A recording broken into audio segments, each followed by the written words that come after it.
Por isso que quando o avião está muito pesado, ele pode pousar em alguns aeroportos, mas não no Santos Dumont, por exemplo. Que é muito curto. Aí tem um limite que você tem que parar ali, em 1.350 metros, acho, 1.390.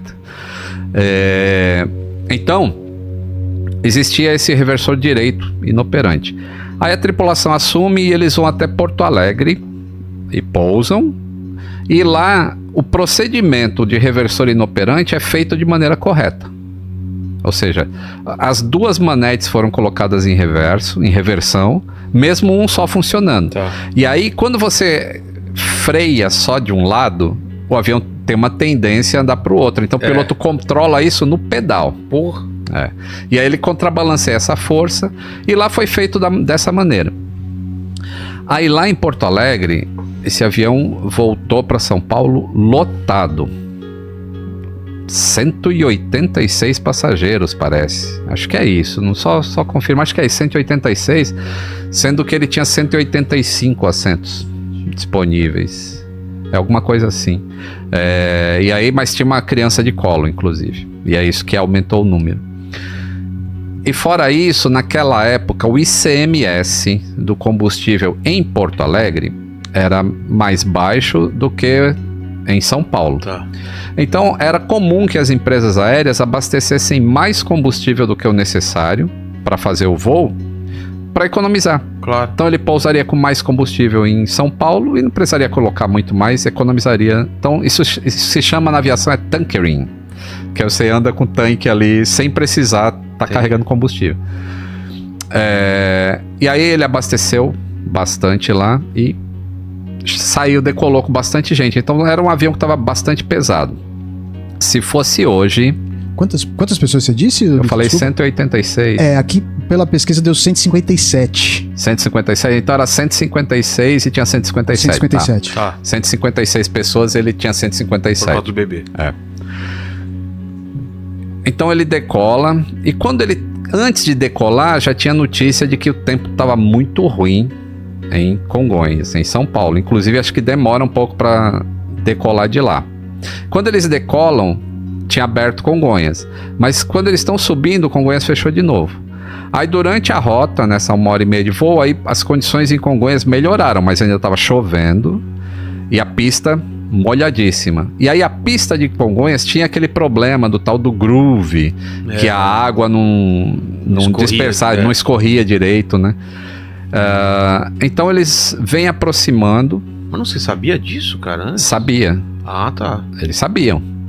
Inclusive, acho que uns 2 dias antes, um avião derrapou lá em Congonhas e tinha vários reportes de piloto, mas a gente tá no caos aéreo, é isso que eu tô falando. Tá. Então existia reportes e mantinha o aeroporto funcionando e blá blá blá. E aí os pilotos falam, né? Eles briefam e falam, eu tô com o reversor direito inoperante. Aí, no relatório final desse acidente, o CENIPA, ele faz que não é muito usual fazer isso, é fazer uma inferência do que será que o piloto estava pensando. Mas eles colocam assim, não... Como é que eles escrevem? Assim, esse fator não é confirmado, não é confirmado, alguma coisa assim, Quando é confirmado, eles falam lá na hora, isso aqui contribuiu, isso aqui não sabemos. Mas, analisando todos os dados, poderia se inferir que era isso. Entendi. Então, na descida, o piloto sabe que Congonhas é uma pista pequena, ele sabe que ele está pesado, ele sabe que a pista está molhada. Então, pode ser que o piloto tenha tentado fazer um procedimento diferente do que o que ele tinha feito lá em Porto Alegre. E esse diferente seria fazer o procedimento antigo de reversor inoperante, que seria, ao invés de trazer as duas manetes para trás e aplicar o reversor, ele traria só a manete do reversor que está funcionando e a outra ficaria em marcha lenta. E aí ele aplicaria o reversor só do lado que está funcionando, que era o lado esquerdo. E ele vem, ele toca no solo e só a manete esquerda é trazida para a posição e é aplicado o reversor. Só que a direita não veio para a posição que ela tinha que vir. Aí o CENIPA fala assim, olha, a gente não tem como afirmar que essa manete não veio para cá. mas porque ficou muito destruído. Ah, tá. Então ele não poderia...